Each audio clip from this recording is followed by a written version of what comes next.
Hello dearest daydreamers. We are wishing you a very happy Easter from the Isle of Never Was. Today we have a special story from Travelling Ava's journal. This is Travelling Ava and the Easter Egg Hunt. Christmas is my favourite time of year, but Easter is a very close second. By the time Easter arrives, the world is starting to wake up again. The mornings are lighter and the evenings too. Colour is popping up everywhere with the spring flowers. The bees are coming back to the garden. There are also hot cross buns and chocolate to look forward to. This year, Easter has been extra special because I joined in with my first ever Easter egg hunt. It was a lot of fun, and like most of my best adventures, it happened quite by accident. I had been for a walk with my friend Izzy the tree sprite. The tree sprites are very busy this time of year, helping all the trees to wake up from their long winter sleep. It was nice to see her, but it wasn't long before she had to get back to work. It was such a nice spring day, I decided to keep walking along the path, when something caught my attention. Actually, it had been the popping noise that caught my attention first. Spring is also a very busy time of year for the garden gonks. They transport themselves using old fairy magic, and the magic makes a loud popping sound. When I looked in the direction of the popping sound, it wasn't a garden gonk, but a very round pink rabbit. There it was again, the popping sound. In a blink of an eye, the pink bunny was gone. I ran along the path to the spot I saw the rabbit. I looked left and right. You would think it would be easy to spot a pink rabbit, but I couldn't see where it had disappeared to. Something else caught my attention. The air smelled very sweet, and when I looked more closely, there was a very light dusting of something on the ground. The smell was so familiar, it was bringing back memories of my trip to the fair. That's when it hit me. What I was smelling was candy floss. The dust covering the ground was actually a sprinkle of candy floss dust. It wasn't really the start of a trail, but it was a clue. I just needed to follow my nose and see if I could find the pink rabbit. I continued to walk along the path following my nose.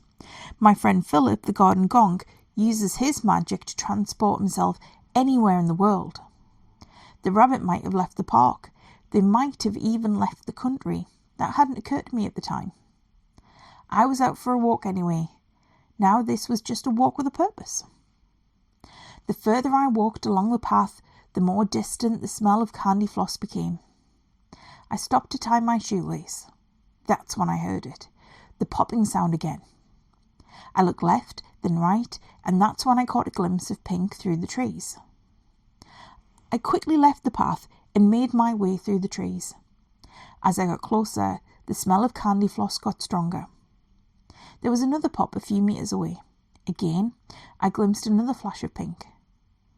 I rushed over to this new spot in an attempt to catch up with what was now appearing much more likely to be a magical pink bunny rabbit. Before I could catch up to the bunny, there was another loud pop, and it was gone. I stood for a moment. The smell of candy floss was so strong and out of place here amongst the trees. My other shoelace had worked loose.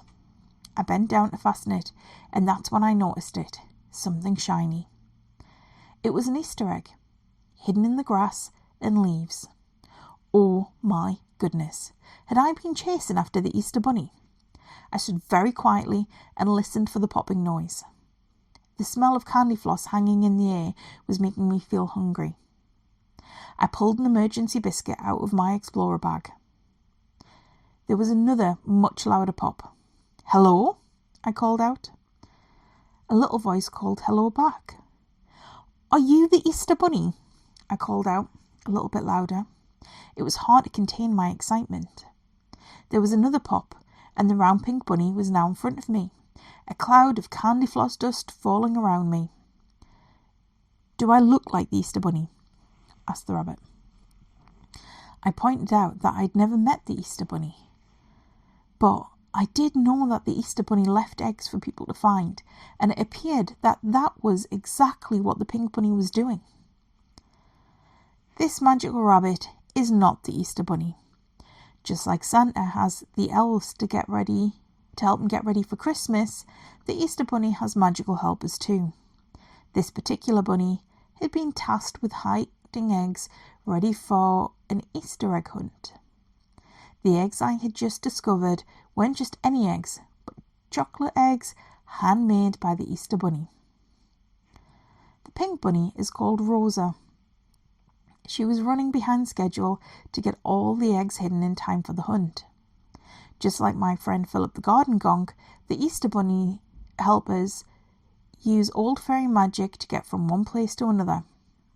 I offered to help Rosa hide the eggs for the Easter egg hunt. She made me pinky promise not to reveal the locations of the eggs. I also had to promise not to eat any of the eggs. She handed me a basket full of pretty foil-wrapped eggs. When you are hiding eggs, there isn't a specific location for them to be hidden.